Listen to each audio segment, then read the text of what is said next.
কখনো ভেবে দেখেছ কেন শিবকে বলা হয় সবচেয়ে সহজ দেবতা আবার সবচেয়ে কঠিন? কেন এমন মানুষও শিবকে পায় যাদের না আছে ধন, না আছে ক্ষমতা, না আছে বড় পুজো করার সামর্থ্য, আবার অনেক কিছু থাকা সত্ত্বেও অনেকে শিবের কাছে পৌঁছতে পারে না? শিব কি সত্যিই মন্ত্রে খুশি হন, নাকি ধূপ ধুনো ফুল বেলপাতা এইসবই যথেষ্ট? নাকি শিব আসলে খোঁজেন মানুষের ভেতরের কিছু গুণ যা থাকলে তুমি না জেনেই শিবের খুব কাছাকাছি পৌঁছে যাও? আজ আমরা সেই কথাই বলবো। আজ আমরা জানব এই তিনটি গুণ যদি তোমার ভেতরে সত্যিই থাকে তাহলে শিব তোমার দিকে তাকান। শুধু তাকান না, তিনি রক্ষা করেন, পথ দেখান আর ভেতর থেকে বদলে দেন। নম্বর 1, অহংকারহীন সরলতা, নিরাভরণ মন। শিবের সবচেয়ে বড় গুণ কি জানো? তিনি রাজা নন, তবু রাজাদের ঊর্ধ্বে। তিনি সিংহাসনে বসেন না, তবু সব শক্তির কেন্দ্র। তিনি অলঙ্কারে ঢাকা নন, তবু মহাবিশ্ব তার ভেতর।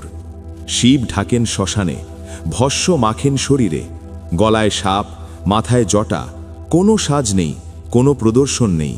এর মানে কি? এর মানে শিব অহংকার সহ্য করতে পারেন না। তুমি যদি খুব ভালো মানুষও হও, কিন্তু মনে মনে ভাবো আমি অন্যদের থেকে আলাদা, আমি অনেক কিছু জানি, আমি অনেক বড় সাধক, তাহলে শিব দূরে সরে যান। কারণ অহংকার মানেই নিজেকে আলাদা ভাবা, আর শিব মানেই সব কিছুর সাথে এক হয়ে যাওয়া। যে মানুষ নিজের ভুল মানতে পারে, নিজেকে ছোট করতে পারে, নিজের না জানাকে স্বীকার করতে পারে, সে মানুষ অজান্তেই শিবের কাছাকাছি চলে আসে। তাই শাস্ত্রে বলা হয়, শিবকে পেতে চাইলে আগে আমি শব্দটা আলগা করো। যেদিন তুমি বলতে শিখবে আমি জানি না, আমি ভুল করতে পারি, আমি সবার মতোই একজন মানুষ, সেদিন থেকেই শিব তোমার দিকে তাকাতে শুরু করেন। নম্বর 2, গভীর নীরবতা ও সহনশীলতা। শিব কথা বলেন খুব কম, অনেক সময় তো বলেনই না। তিনি ধ্যানমগ্ন, চোখ আধ খোলা, মন স্থির। এটা শুধু বাহ্যিক ছবি নয়, এটা এক গভীর শিক্ষা। আজকের মানুষ সব সময় কথা বলতে চায়, প্রমাণ করতে চায়, নিজেকে রক্ষা করতে চায়, কিন্তু শিব শেখান সব কিছুর উত্তর শব্দে হয় না। শিব নীলকণ্ঠ। সমুদ্র মন্থনের সময় সবাই যখন অমৃতের পেছনে, তখন শিব বিষ গ্রহণ করেন। কিন্তু জানো কি সবচেয়ে বড় বিষয় কি? শিব বিষ খেয়ে চিৎকার করেননি, অভিযোগ করেননি, বলেননি আমি সব কষ্ট নিচ্ছি। তিনি নীরবে সহ্য করেছেন। এই সহনশীলতাই শিবের সবচেয়ে বড় শক্তি। যে মানুষ অকারণে রাগ করে না, সব কথার উত্তর দেয় না, সব অপমানের প্রতিশোধ চায় না, ভেতরে কষ্ট নিয়েও বাহিরে শান্ত থাকে, সে মানুষ শিবের শক্তিকে ধারণ করে। শিব খুশি হন সেই মানুষে যে নীরব থাকতে জানে, কারণ নীরবতার মধ্যেই সত্য কথা শোনা যায়।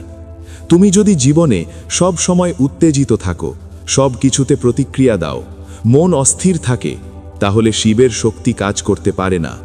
কিন্তু যেদিন তুমি চুপ থাকতে শেখো, সহ্য করতে শেখো, ভেতরের আগুনকে শান্ত করতে শেখো, সেদিন শিব তোমার ভেতরেই বসে পড়েন।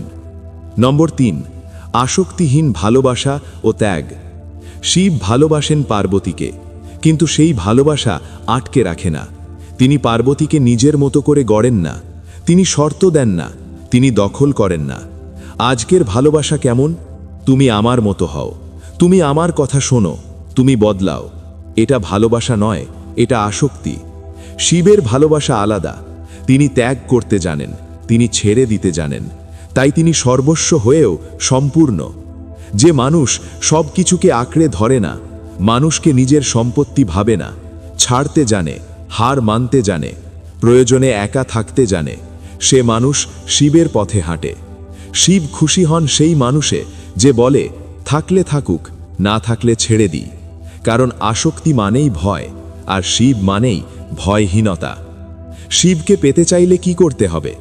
বড় পুজো নয়, বড় আয়োজন নয়, বড় শব্দ নয়। শিব চান একটু সরল মন, একটু নীরবতা, একটু ত্যাগ।